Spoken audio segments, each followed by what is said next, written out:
So I wanted to have a quick video about a scene that I thought was quite interesting with Stannis and his wife.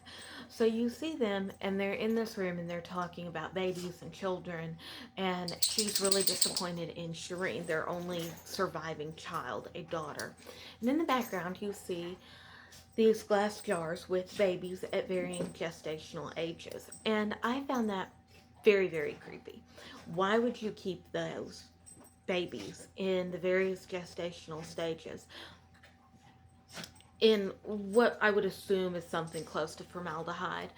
And what was the thought process there? Because this woman seems to hate the only child she has, which is pretty abnormal. Usually you cling to that one.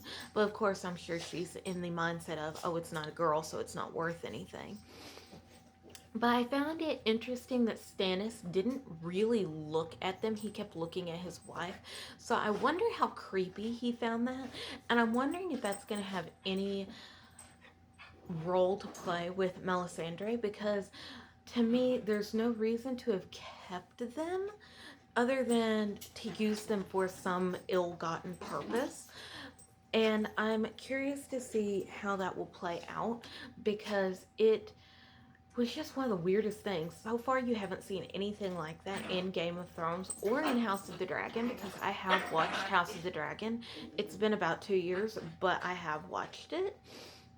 So I want to see if that's going to come back into anything, or if that was just some kind of odd, eerie scene where the mother's still grieving the babies, the mother wants another baby. Like, I am quite interested to see.